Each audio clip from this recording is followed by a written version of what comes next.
Hello and welcome to Software Networking at Uber Through the Ages.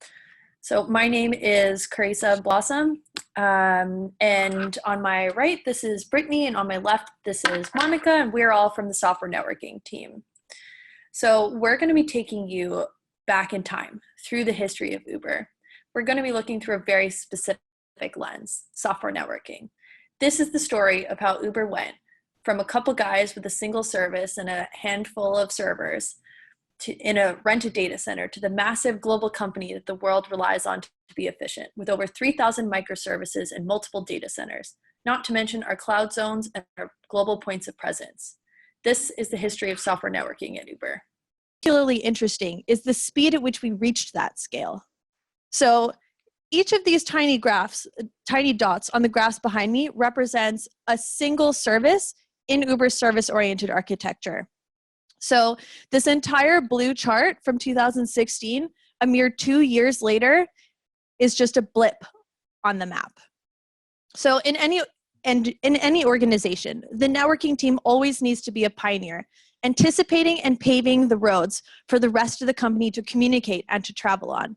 But this incredible speed of growth makes the networking challenge at Uber even more difficult and interesting than usual. So before we get started on our journey, let's define some basic terms. Some of these might be familiar, but we're going to go over them anyway. So what is software networking? Software networking refers to the collection of infrastructure components that handles service discovery, edge termination, distributed health, and inter-service policy-based routing. When we're talking about it, we're primarily concerned with three main areas: service discovery, edge termination, and routing. And within routing, we're talking often about load balancing and health checking. But what do these terms mean? So service discovery refers to the process, usually automated, of distributing traffic across a group of servers within a network. Edge termination refers to the logical extreme or edge of a network. It handles the communication between networks and acts as the entry point into a network. And routing refers to the moving of packets between hosts within a network.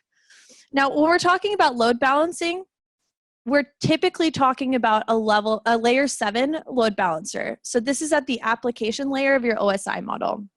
And this means that you're using your application headers in order to determine routing. But there's actually a second type as well.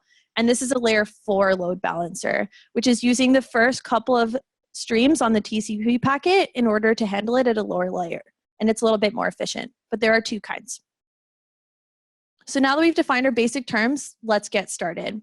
So I'm going to skip past the Big Bang and some of those early startup days and start in Pangea. Like Pangea, Uber started with a single service. We called it API. I know, we're really original with naming. So this held up pretty well for the first couple of years.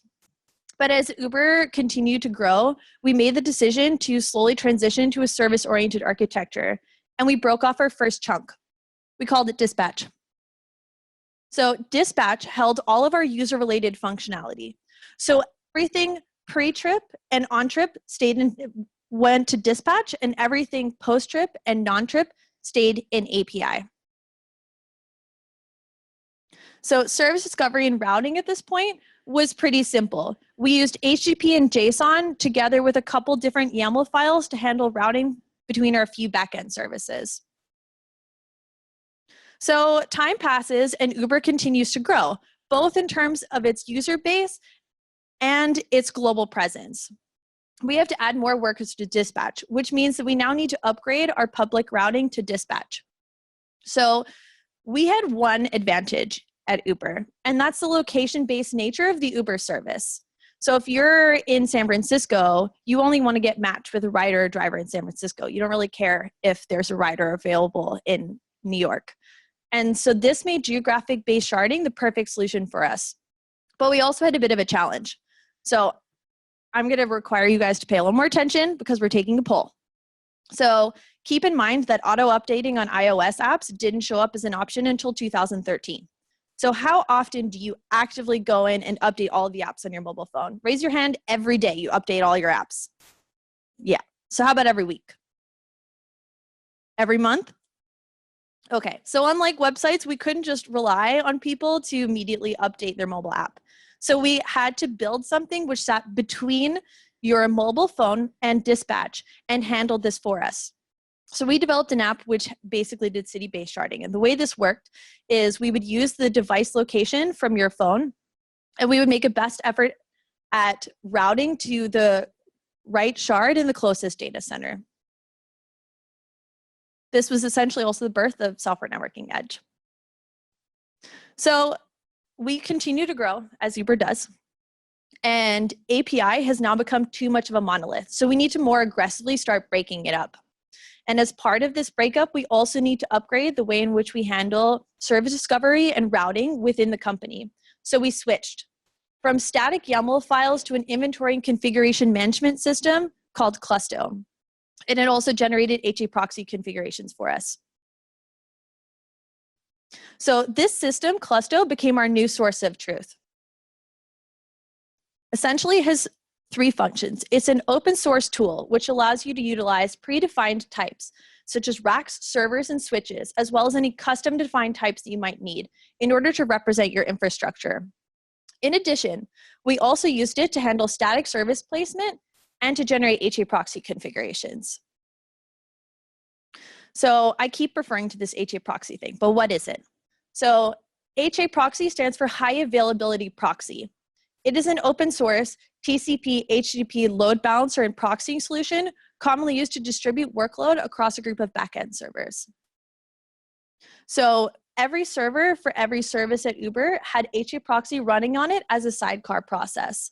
By choosing a sidecar model rather than a centralized cluster, we were able to actually avoid future issues in terms of availability and scaling. And this system of HAProxy with Clusto held up really well for us for a couple of years. It took us from 3 to 4 services to over 2,000 microservices before we started to see some issues, because nothing lasts forever. But I'm going to hand it off to my colleague Brittany, who's going to tell you about the next phase of Uber's evolution. Hello. Thanks, Carissa. So we're moving away from Pangea now. The continents are being formed, humans are starting to populate the Earth, and now they're starting to use tools. So boom, we're in the Bronze Age. And in Uber's Bronze Age, we're serving around 350 cities at this point in time. So some challenges entering the Bronze Age of Uber. We, like Carissa said, have an extremely high number of microservices right now, and it's ever growing. And those services need to talk to one another. Furthermore, through HAProxy, we're doing full mesh health checking, which is taking a lot of traffic. And so we're concerned that this won't scale over time with the amount of microservice growth that we're seeing. Furthermore, I'll remind you that this is the era of HTTP 1. There is no gRPC, and HTTP 2 is not yet mainstream. So that means there's no multiplexing. And what is multiplexing? It's when you can combine multiple signals into a single transmission. Also, because the Uber app has lots of information to send to and from the app, we have geodata, lists of drivers, etc. We're concerned about hitting head-of-line blocking. And what head-of-line blocking is when a service can't send another signal before the first one is complete. Also, during this time, we're moving away from static hosts to dynamic placement on Mesos. But HAProxy expects a single backend port. So this routing solution, this doesn't really work for us anymore. So what did we do? Well, we built our first tool that I'll talk about, T-channel. T-channel is our networking protocol that we invented at Uber. Fun fact, the T in T-channel stands for triple. T-channel, we use Thrift, which is much faster when serializing than JSON. It does multiplexing, and it solves the head-of-line blocking issue through its use of streaming, asynchronous, and bidirectional communication. But by creating our own networking protocol, we lost the ability to route via HAProxy. So what are we to do? Well, this is the tool building era, so we built our next tool. We built our own routing layer and called it Hyperbahn. Hyperbahn was built to support T-channel, and it utilizes a self-advertisement model for service discovery. It also uses a custom gossip protocol in our consistent hash ring for traffic forwarding. In addition to service discovery and traffic forwarding, it's really an all-in-one solution. So it provides timeouts, retries, configuration discovery, all of those bullet points listed behind me. So it really was an all-in-one solution at this time. Now that I've talked to you a little bit about what Hyperbahn is, I'll show you what routing through Hyperbahn would look like.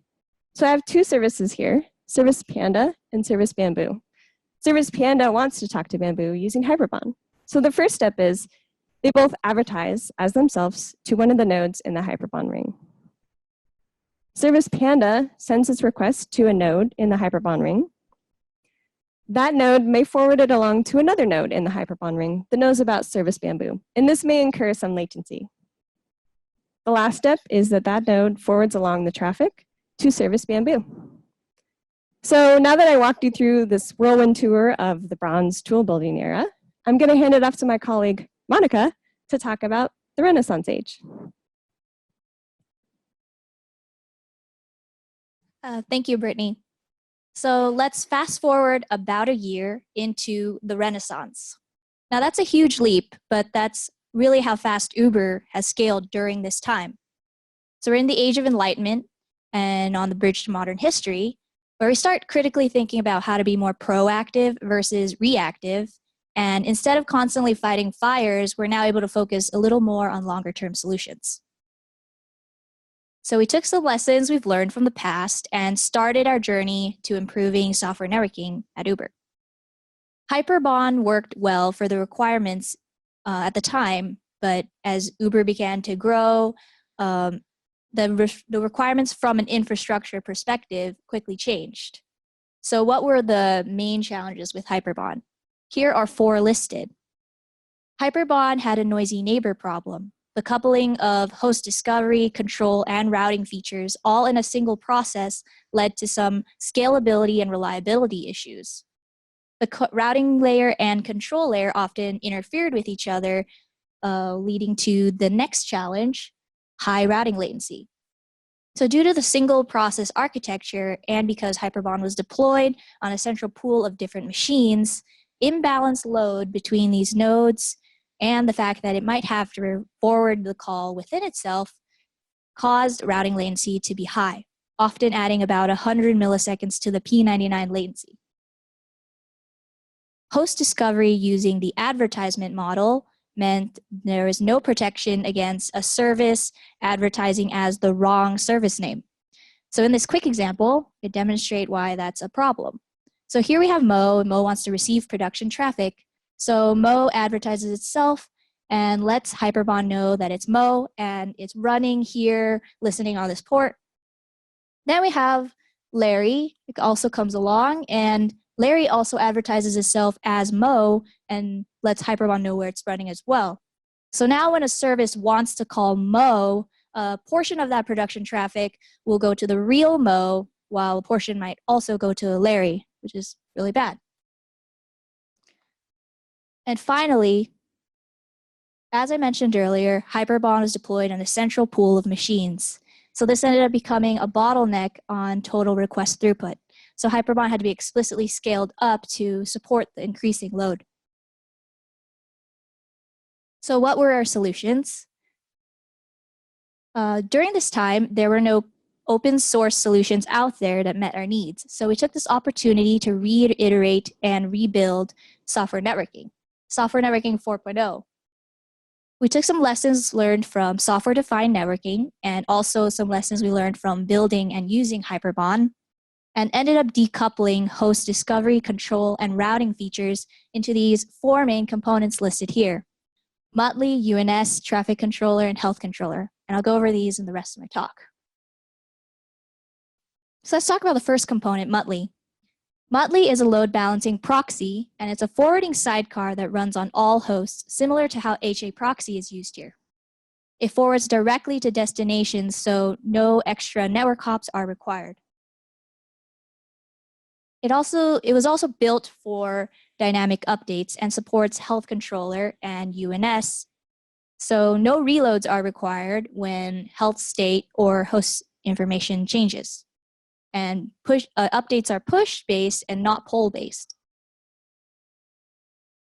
This is a high-level diagram of what our team came up with, and it's what we currently have today and are migrating users towards.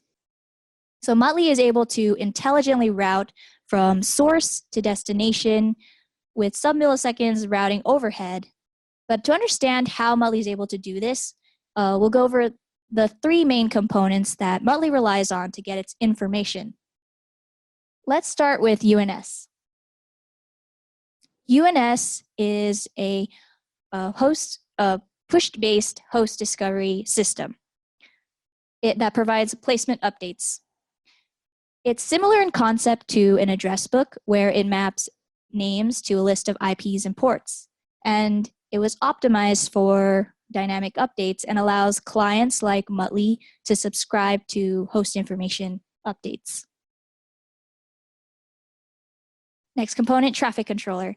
Traffic Controller provides information to Muttley on how traffic should be routed. It allows users to define this via config files. So in the next example, I'll show you how a service owner could leverage Traffic Controller to help with a migration, requiring it not to make any code changes to their actual service and just configuration changes.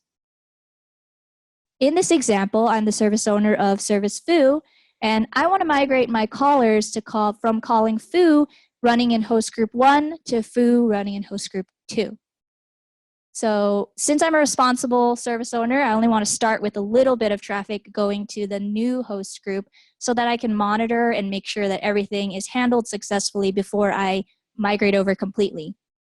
So I do this by making a config change specifying the weight of 10% going to the new pool and keeping 90% of the traffic going to the original pool.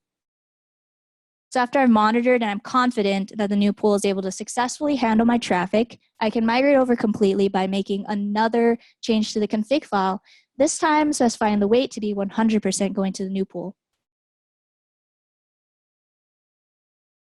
And the last component that I'll talk about is Health Controller. Health Controller is our health checking system that utilizes a centralized design to reduce overall health checking traffic and also offers faster detection compared to HAProxy. So instead of having every Muttley on all hosts health check every one of its backends, we have Health Controller to do this health checking and provides Muttley with the health state via updates. So now Muttley knows where your service is running with UNS, with the host discovery information, and now it also has the health state information on top of that from Health Controller.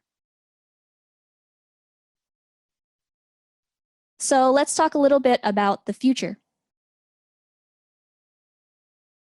Here are some challenges that we anticipate going into the future and are already building solutions to try and solve. Reliability. Riders and drivers depend on Uber every day all around the globe. So it's important as a team and infrastructure to continue to improve our systems and make sure that they're reliable so that the Uber app doesn't experience any downtime. Consolidating technologies. So internally, we need to focus on our customer experience interacting with software networking at Uber, because as the company grows and more microservices are being developed, we want to make sure users have an easy and standard way to onboard to our stack. And finally, support for more zones and global load balancing. At Uber, we effortlessly route between data centers and cloud. So as we expand our points of presence all around the globe, one of the biggest challenges going forward is to ensure that we continue to seamlessly route between the growing number of data centers and points of presence. So that was a brief history of software networking here at Uber. The one thing you should take away from this talk is that the rapid pace of growth that Uber experiences within a short amount of time, combined with the scope of software networking, presents some pretty hard and interesting challenges. Our team is responsible for getting all the packets from your mobile phones to our data centers and cloud to ultimately get you that ride or dinner on Uber Eats. As software networking, we need to be ready and build ahead of this growth because service and edge communication is one of the foundations of our products and technologies here. Uber is growing both vertically and horizontally and not just becoming a ride-sharing solution, but an overall platform for transportation. Transportation as reliable as running water.